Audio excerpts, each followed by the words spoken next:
Hola, som Miguel i José Manuel i això és el videolí de valencià. Anem a parlar sobre els trobadors i la poesia trobadoresca.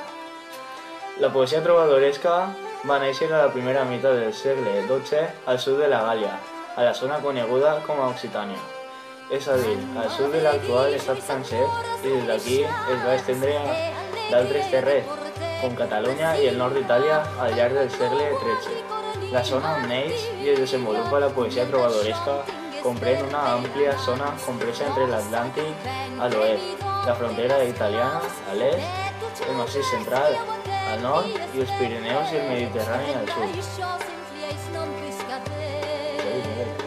En aquest territori no existia una única entitat política o estat, sinó que estava dividida en petites entitats polítiques governades per nobles i senyors feudals independents. Països que per sobre de la seva independència política tenien un mateix idioma, la qual cosa va fer possible que compartissin una mateixa literatura creada en una mateixa llengua, l'anomenat occità. Aquesta poesia va constituir l'origen de la poesia catalana culta. L'occità o provençal és una llengua romànica també anomenada llengua d'oc i occità, que pertany al grup lingüístic gal·loromànic, juntament amb el francès i el català, parlada al sud de l'actual estat francès. L'occità té nombrosos dialectes, com el provençal, nom amb el qual també es denomina l'occità que feien servir els trobadors. Des del punt de vista cronològic, la poesia trobadoresca es desenvolupa al llarg del segle XII i XIII. Es considera que el primer trobador d'obra coneguda és el duc Guillem IX d'Aquitània. La poesia trobadoresca és una poesia escrita en llengua vulgar, és a dir, en llengua romànica. L'occità és una poesia lírica i és, en la majoria dels casos, d'autor conegut. El trobador. Anomenem trobadors exclusivament als autors de la poesia lírica provençal que creen les seves obres entre el segle XII i XIII. El seu nom deriva del verb trobar, en el sentit de crear literàriament. Durant aquest segle, la paraula poeta estava reservada per als autors de poesia culta en llatí. En contraposició, els trobadors escriuen les seves composicions en llengua vulgar.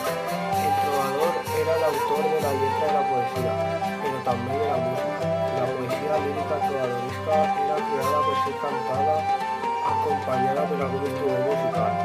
El trobador, doncs, era músic i poeta alhora. Les composicions dels trobadors ens han arribat recollides en cançoners medievals, que conserven, a part de la lletra, la notació musical d'alguna d'aquestes composicions. Per poder crear la lletra i la música, el trobador havia de ser un home culte. A banda de saber música, havia de dominar les tècniques de versificació, que eren molt rígides. El trobador necessitava una formació per desenvolupar la seva activitat. Era un professional de la literatura. La majoria de trobadors vivien del seu ofici. Desenvolupaven la seva activitat a les corts de grans senyors, dels quals rebien recompenses i protecció. Per tant, la lírica trobadoresca és cortesana, perquè es desenvolupa en les corts dels senyors feudals, dels reis i dels prínceps. En alguns dels cançoners apareixen també textos en prosa anomenats vides, petites biografies del trobador i rajós, que expliquen el motiu d'impulsar un trobador a crear un poema determinat. El trobador i el xoglar. La poesia trobadoresca, acompanyada de la seva melodia i destinada a ser escoltada, era difosa per uns músics cantants anomenats xoglar. El xoglar tenia la missió d'interpretar fidelment les poesies del trobador i era el seu ajudant imprescindible. Els grans senyors feudals i els trobadors de més prestigi tenien xoglars propis, que només interpretaven les seves composicions. El xoglar, doncs, era l'intermediari entre el trobador i el destinatari o destinataris dels poemes. El trobador, llavors, és l'autor de poemes musicals en llengua occitana i el xoglar és el que recitava en públic els poemes compostos pels trobadors. Els tres estils de trobar. El trobador, quan creava les seves composicions, havia de respectar unes regles molt estrictes, de mètrica i versificació, de temàtica, etc. Existien tres estils de trobar, és a dir, de versificar. Trobar lleu, trobar clus i trobar ric. El trobar lleu és una poesia senzilla i entenedora. El trobar clus és una poesia hermètica amb significacions amagades i difícil d'entendre. I el trobar ric és una poesia caracteritzada per donar molta importància a la forma i a la musicalitat més que no pas al contingut. La poesia trobadoresca es va fer tan famosa i prestigiosa que va ultrapassar les seves fronteres i va arribar a d'altres territoris. I els trobadors catalans, quan escriuen poesia trobadoresca, no només segueixen els models provençals pel que fa a la temàtica o la versificació, sinó que adopten també la llengua provençal per a les seves composicions, de manera que durant més de 2 segles, tota la lírica culta escrita a Catalunya o serà en provençal o occità, i no en català. S'estableix la regla que la llengua pròpia de la poesia culta ha de ser el provençal, el gran prestigi que ha adquirit aquest tipus de poesia i els seus autors d'altra banda dels Pirineus. Un altre factor important que va fer que trobadors nascuts a Catalunya escrivissin en provençal és la similitud entre les dues llengües, entre el provençal i el català. Això va provocar confusions a l'hora de diferenciar-les, fins al punt que durant una època el català va ser anomenat llemosí, que és el nom de la llengua que es parla a Llemotxès, un territori d'Occitània. L'ascensió de la burgesia va provocar que els poetes ja no trobessin interessant reflectir en les seves composicions un món que havia desaparegut feia segles, el feudalisme. Al nord d'Itàlia, al segle XIII, en què els primers poetes que abandonen els models imposats pels trobadors reben el nom Dolce Stil Nuovo, el dolç estil nou. A Catalunya, fins ben entrat el segle XV, els poetes catalans que conreen la lírica culta seguiran escrivint en provençal i ignoraran els canvis d'estil que s'estan produint a Europa. Serà Ausiàs March, a mitjans del segle XV, qui trencarà aquesta tendència i per primer cop conrearà la lírica culta en llengua catalana. La poesia trobadoresca, poesia feudal. Àmbit social neix i es desenvolupa, el feudalisme. La societat feudal estava estructurada d'una manera jeràrquica i ordenada en el sentit d'una piràmide, l'esquema bàsic de la qual era la relació senyor-vassall.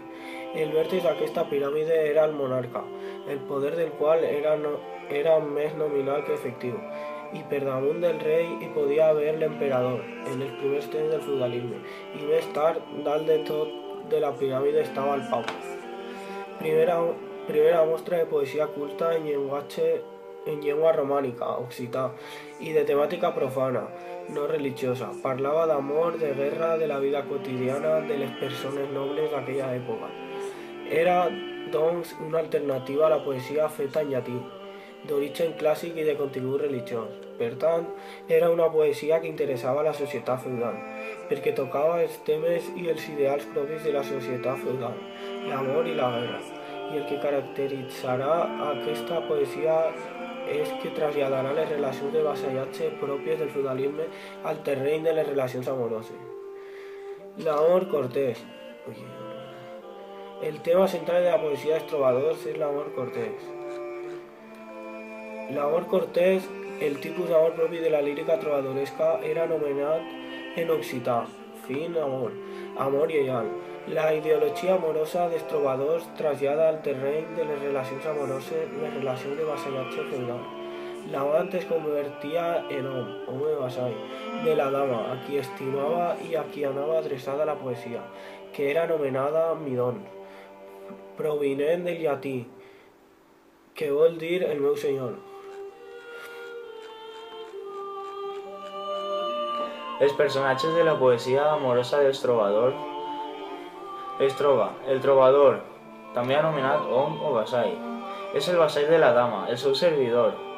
Fins i tot si el trobador era un rei o príncep i la dama a qui adreçava la seva poesia era de categoria social inferior, una dama noble, el poeta, com a vassall, se situava immediatament per sota d'ella, perquè sempre havia de ser el seu servidor.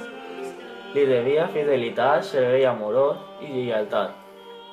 La dama era la senyora feudal. Rep el nom de midons, senyor meu, en masculí, que mostra que el trobador enamorat ha de ser submís a la dama com si es tractés d'una senyora feudal. La dama de la poesia trobadoresca ha de ser casada, ja que ha de tenir drets jurídics i, per tant, poder, mentre que les solteres no els tenien i estaven sotmeses al pare. Per tant, la relació amorosa entre la dama i el trobador era adúltera. Com que la dama era casada, el trobador havia de referir-se a ella amb un pseudònim, anomenat senyal, per no despertar les sospites del marit i dels cortesans. Aquesta situació no s'entén si no es té en compte que, en l'època, es partia de la base que els matrimonis entre persones nobles no eren producte de l'amor, sinó de l'interès polític i econòmic. Per això, l'amor fora del matrimoni era expressió d'amor sense interessos, més honest i ideal, nascut de la lliure elecció i no de les imposicions familiars, polítiques o econòmiques. Però, inevitablement, serà un amor clandestí i arriscat, i el trobador haurà de ser molt discret. La discreció serà una de les característiques que el trobador enamorat haurà de demostrar a la dama si vol ser digne del seu amor. El trobador haurà de passar per una sèrie d'etapes, fins que es converteixi en l'enamorat perfecte i pugui aconseguir el premi que és l'amor de la dama i l'apropament físic i real entre ells. Fenedor, tímid, seria la primera fase, on el trobador enamorat no s'atreveix a dirigir-se a la dama que estima. Després, vindrà la fase del pregador o suplicant, on el trobador enamorat passa a aquesta segona etapa si la dama ha mostrat interès per ell i li ha permès que li expressi el seu amor a través de la poesia. Després vindria l'etapa d'entenedor, on entre la dama i el trobador enamorat s'estableix una relació de complicitat. Ella accepta els seus poemes de servei amorós i els seus juraments de fidelitat. A canvi, li dona penyores del seu amor, una cinta, un mocador, un cinturó, un floc de cabell o diners.